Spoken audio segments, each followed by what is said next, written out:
அன்பு நேயர்களுக்கு வணக்கம்.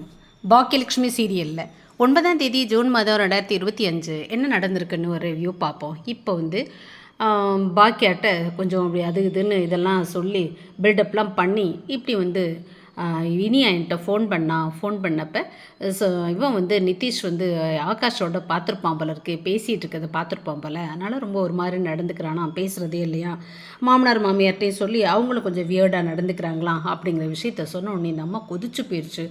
ஐயோ என் பிள்ளைக்கு ஏதாவது ஒன்றா என்னால் தாங்கிக்க முடியாது அப்படின்னு சொல்லிட்டு வாங்க கிளம்புவோம், அதை செட்ரேட் பண்ணியே ஆகணும் அப்படின்னு அங்கே கிளம்பிட்டு இருக்கு. இங்கே என்னென்னா அந்த பொண்ணு வந்த உடனேயுமே அவங்க ரொம்ப ஒரு விதமாக கேள்வி கேட்குறாங்க. எங்கே போன என்ன செய்கிற, நீ என்ன ஊர் சுற்றிட்டு அழிகிற, இஷ்டத்துக்கு போகிறதா வர்றதானோன்னு இந்த பிள்ளை நல்ல அமிக்கபிளாக தான் பதில் சொல்லுது.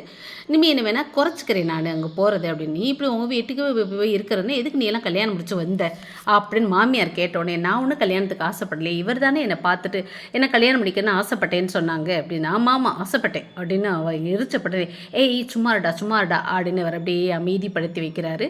ஆனால் அவங்களுக்கு பயங்கர ஆத்திரம் வந்துருச்சு. இந்த பிள்ளை இங்கே பாருங்கள், நான் சொல்கிறேன்ல, நான் ஒன்றும் இல்லை, அவள் எக்ஸ் லவரை பார்க்க போனால் அவள் இவங்களை வருங்கால கலெக்டரையில் பார்க்க போயிட்டுருக்கா, அவள் அம்மாவையா பார்க்க போனா அப்படின்னு இந்த பையன் சொன்ன உடனே இந்த பிள்ளை கடுப்பு வந்துருச்சு. அப்படிலாம் இல்லைன்னு நான் சொல்கிறேன்ல அப்படி இந்த பொண்ணு சத்தமாக பேசணுன்னு, என்னம்மா போக வேண்டான்னு சொன்னால் கேட்க மாட்டேன், என்ன எடுத்து பேசுகிற அப்படின்னு மாமியார் கேட்கவே, ஏய் பாரு என்ன நீ பேசுகிற, நீ வா உள்ள அப்படின்னு கூட்டிகிட்டு அவன் பேசுகிறான். என்ன நீ இப்படிலாம் பேசுனுங்க, பாருங்கள் என்னை அடக்குனே இல்லை, இப்படிலாம் அவங்கள ஏற்று பேசணும், அதே மாதிரி அவங்கள்ட்ட என்னை தப்பாக பேசக்கூடாதுன்னு சொல்லு அப்படின்னு நீ அப்போ சொன்னது நல்லாவே இருக்குது.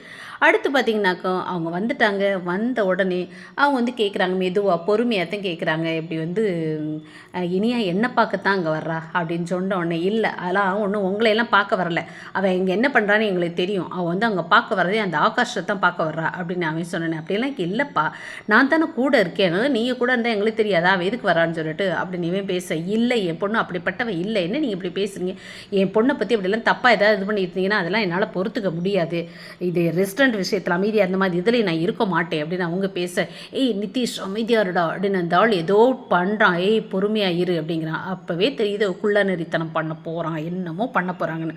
உடனே சம்மந்தி நீங்கள் ப்ராக்டிக்கலாக புரிஞ்சுக்கிறீங்க, நீங்கள் புரிய வைங்கன்னு. உடனே இந்த அம்மா என் பொண்ணை என் வேலைக்கு அனுப்ப மாட்டேங்கிறேன்னு கேட்டோடனே அதுக்கும் இருந்துக்கிட்டு, இங்கே பாருங்கள் அது அவமானம் அசிங்க, நான் சொல்லிட்டேன், அது என் பொண்ணு எங்கள் வீட்டு பொண்ணு வேலைக்கெல்லாம் போகக்கூடாது, ஏன் நீங்கள் அதுக்கெல்லாம் ஆசைப்படுறீங்க, அவள் வேலைக்கு போகணுன்னு சொல்லிட்டு அப்படின்னு சொல்லி இவங்கள்ட்டையும் சொல்ல வச்சிடறான். அவரும் சரி வேண்டாம் பாக்கியா விடுன்னு வீட்டுக்கு கட்டி ஏறிட்டாங்க. இவங்க என்ன நினச்சிக்கிறீங்க, எதுக்கு என்னை பேச வேண்டாம்னு சொன்னீங்க, ஏன் வேலைக்கு போகிற விஷயத்தை சொல்லக்கூடாதுன்னு சொன்னீங்க, எதனால் ஏன் இப்படி பண்ணுறீங்க அப்படின்னு சொல்லிட்டு பாக்கியா அவரை கேட்குறாங்க. பார்ப்போம் என்ன நடக்க போகுது.